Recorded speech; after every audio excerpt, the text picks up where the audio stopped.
Lord இயேசுவின் நாமத்தினாலே உங்கள் ஒவ்வொருவரையும் இந்த டெய்லி மன்னாகிற கர்த்தருடைய வசனத்தை தியானிக்கும்படி அன்போடு வரவேற்கிறேன். இன்றைக்கு கர்த்தருடைய வசனத்தை ஏசாயா 38வது அதிகாரம் 6வது வசனத்தை நான் உங்களுக்காக வாசிக்கிறேன்.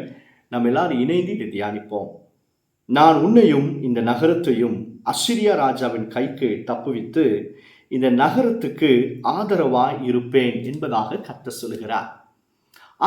ஆண்டவராகிய கர்த்தராகிய தேவன் இந்த எசேக்கியா ராஜாவுடைய விண்ணப்பத்தை கேட்டாராம். கண்ணீரை கேட்டு கண்ணீரை கண்டு கர்த்தர் சொல்றாரு, நான் உன்னையும் தப்புவிக்க போறேன், இந்த நகரத்தையும் நான் தப்புவிக்க போறேன், நான் உனக்கும் ஆதரவா இருக்க போகிறேன், இந்த நகரத்திற்கு நான் ஆதரவா இருக்க போகிறேன் என்பதாக கர்த்தர் சொல்லுகிறார். இன்றைக்கு கர்த்தர் உங்களை நோக்கி சொல்றாரு, நான் உன்னை தப்புவிப்பேன், உனக்கு ஆதரவா இருப்பேன் என்பதாக கர்த்தர் சொல்லுகிறார். எசேக்கியா ராஜா மரித்து போவார் என்பதாக ஏசாயா தீர்க்கதரிசி வந்து சொல்லும்போது இந்த எசேக்கியா ராஜா என்ன பண்ணாரா, சுவர் பக்கமாய் திரும்பி கர்த்தரை நோக்கி ஜெபம் பண்றார். எப்படி ஜெபம் பண்றாருன்னா, கண்ணீரோடு அவர் ஜெபிக்கிறார். அந்த விண்ணப்பத்தை கர்த்தர் கேட்டார். அவருடைய கண்ணீரை கர்த்தர் கண்டு சொல்றாரு, நான் உன்னையும் உன் நகரத்தையும் நான் தப்புவித்து ஆதரவாய் இருக்க போகிறேன் என்பதாக சொல்லுகிறார். பாருங்க, இந்த எசேக்கியா ராஜாவை மட்டுமல்ல, அவர் இருக்கிற நகரத்தையும் கர்த்தர் தப்புவிப்பாரா, ஆதரவா இருப்பாரா? அல்லேலூயா! கர்த்தர் உங்களை கண்ணீரை காண்கிறாருங்க.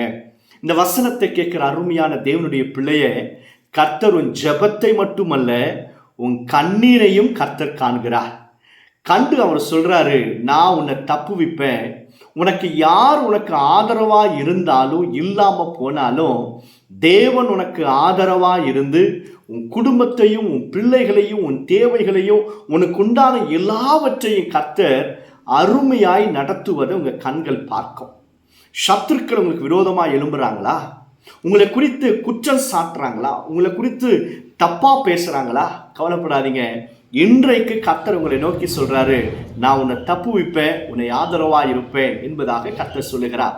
இந்த எசேக்கியா ராஜா மரித்து போகுவேன் என்பதாக சொல்லப்பட்டாலும் 15 வருஷங்கள் கூட்டி கொடுத்தாராம். அதே போல கர்த்தர் இன்றைக்கு உங்களுக்கு கூட்டி கொடுக்க போகிறார், எக்ஸ்ட்ரா கொடுக்க போகிறார். ஒருவேளை முடிந்ததாக இருக்கலாம், ஆனால் கர்த்தர் உங்க கண்ணீரை கண்டு அதை மீண்டும் கர்த்தர் அதை திருப்பி கொடுக்க போகிறார். God is going to restart your life.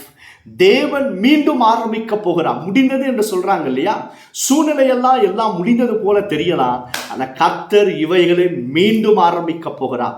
இந்த வசனத்தை கேட்கிற யாரோ ஒருவரோடு கர்த்தர் தீர்க்க தரிசனமாய் பேசுகிறார். எல்லாம் முடிந்தது என்று சொல்லி நினைக்கிற உனக்கு கர்த்தர் நோக்கி சொல்றாரு, I am going to start, I am going to do restart.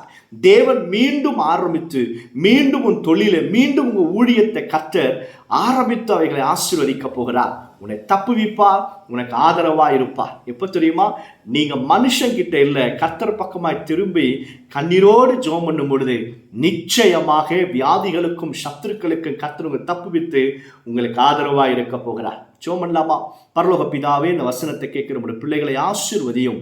நீ சொன்னது போலவே அவர்களையும் அவருடைய குடும்பத்தையும் உண்டான எல்லாவற்றையும் இயேசுவின் நாமத்தினால் தப்புவித்து ஆதரவா இருந்து நடத்துவதற்காக ஸ்தோத்திரம். இயேசு மூலம் ஜெபிக்கிறோம் பிதாவே. ஆமென், ஆமென். God bless you. God bless you all.